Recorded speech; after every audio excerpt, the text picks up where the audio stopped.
TikTok, made for creating, sharing and discovering short videos. Well, that's what they want you to do. I'm here to discuss the dark side of the platform, which they tried to hide from you.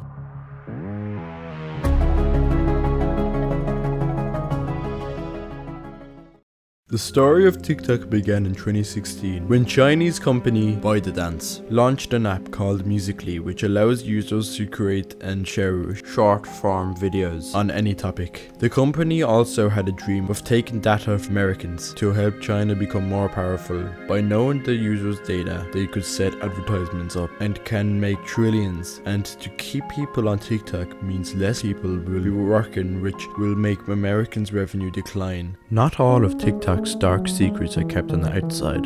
Some are right in front of you, such as the blackout challenge. There have been many trends on TikTok, the majority of them being cliche, but some can be lethal, just like the blackout challenge, where the individual is choking themselves until they lose consciousness and filming the adrenaline rush they get when they wake up. Unfortunately, many children have died for taking part in this trend, and several lawsuits have been taken upon the company. After hearing about this, I personally reached out to an ex-TikTok manager, and he replied back with this. Hi, my name is Jason. I am an ex-creator / manager for TikTok, and I want people to know the truth why we created TikTok. Well, the truth is we really were told by China's FBI to make an app that tracks its users every moment they are on their phone. So we got to work by copying an app called Musical.ly. And within 200 days we had over 100 million downloads. I felt bad for what I'd done in taking part, although I was on big money. The app helped China make trillions by giving adverts to Americans mainly, and since we knew so much about them, we were in money heaven. And the worst thing about this was that TikTok had so much info on some people's life ruined. Their bank card info was leaked, their passwords, their number, and all personal information were rinsed by our employees. After that, I left and started my own business, starting a YouTube channel called Lodridge. A shocking discovery was brought to the media just a few days ago about a spy balloon being shot down in Washington state by American FBI, and found out it was sent from a private company in China. Many believe it to be ByteDance, the company that created TikTok. TikTok has become full of videos asking questions regarding the whereabouts of Andrew Dawson, who disappeared from the app in 2022, and no one is sure of anything. Here is everything we know. Plenty of users have disappeared off the face of TikTok over the last few years, some in search of success elsewhere, and some due to natural causes of life. In the case of Andrew Dawson, a popular TikToker who amassed over 350,000 followers, his disappearance has sparked a fair few questions from viewers. They started back in May 2022 when Dawson posted a video of a giant standing on top of a mountain in Canada.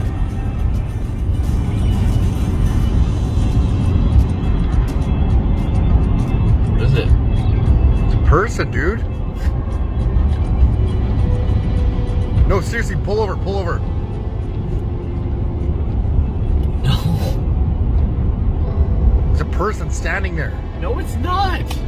Dude, have you seen what I've seen right now? His uncovering of the strange phenomenon led him to supposed interactions with the CIA and Canadian CSIS, as well as claims he was being stalked after the post. You might not see me post ever again. My videos weren't fake. Andrew has not been heard of since. TikTok is a platform of cringy videos that the saddest of teens spend their lives on. Even creators are written away by being pressured into posting up to 15 videos per day, but there is always a dark side to everything.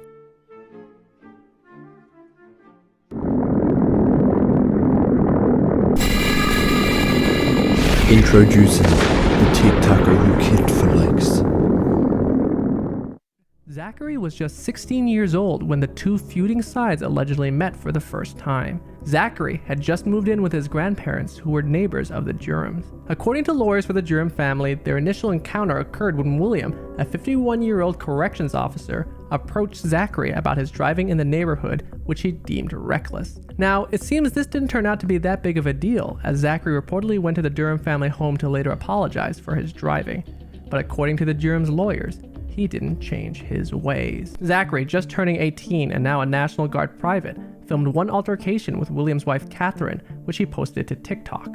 The video, in which he can be heard calling Catherine Karen, amassed some 3 million views. Reports note that the comments on the video suggested additional actions to take against Catherine, including slashing her tires or simply go after her.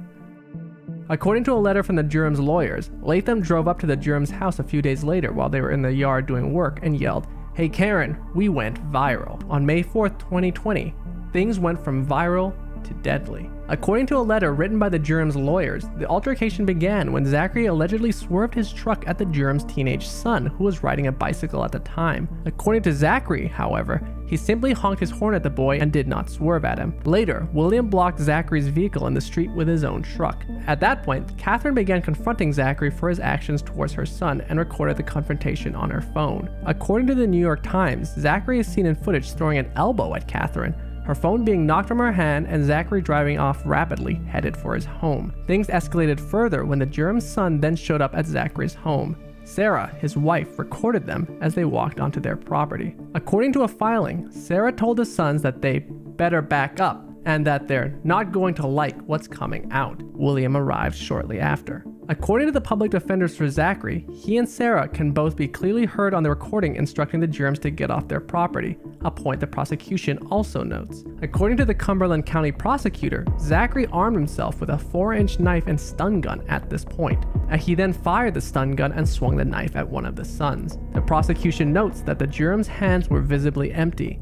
At that point, William tried to grab Zachary, who then slashed him on the arm. Zachary then began to retreat into his garage with his friends, who happened to be in the back of his truck at the time of the encounter, and William followed them into the garage. What came next was described in the filing as a brief but violent melee. The stun gun was fired again, repeatedly. Sarah told Zachary to drop the knife, but William is struck with a knife under his armpit, which punctures his lung. According to the filing, it's believed this wound would prove to be deadly. Police arrived at the scene at 7:48 p.m., and William Durham Sr. was pronounced dead at 9:19 p.m.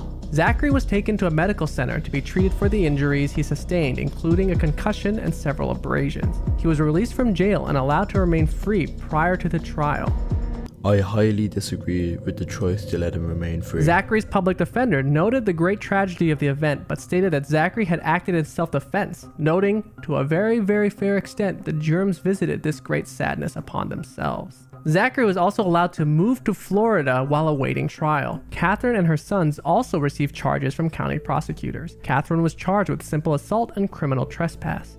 Her sons, one minor and one adult, were charged with aggravated assault and criminal trespass. The whole thing is quite complicated. As Superior Court Judge Kristen P. Dorigo notes, this is a unique sort of case because the victims in one case are defendants in another case, where the victim in that case is the defendant in this case. In June 2020, the case took a strange turn when lawyers for the Durham family sent a letter to Cumberland County Prosecutor Jennifer Webb McRae, in which they claimed that Sarah Latham, Zachary's wife, recorded the encounter in order to post it and become TikTok famous. The lawyers claimed that for that reason, Zachary's actions could not have been self-defense and call for him to be charged with first-degree murder. In fact, the lawyers go as far as to claim that he intentionally lured the Durhams into the altercation, stating, "If Latham was in fear for his or Sarah's safety, they both would have retreated inside, called police, and stayed there. They did not, because their intent was to lure the Durhams there, attack them, and report Zachary it was for later TikTok." charged and arrested. Now, the user Dada Fimo is probably the biggest scammer I've ever heard of. His content would make you feel like you're in a fever dream, as all of his videos are the exact same.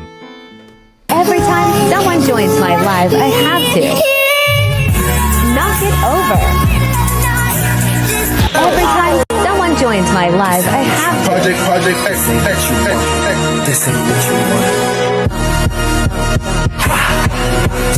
He blinked? Are you serious right now? I haven't blinked for the last 17 days. You can literally join my live right now and check for yourself. I don't blink. You blink when I join your live? That is cap, bro. I haven't blinked in the last 7 days. You can literally join my live right now and see for yourself. I don't blink.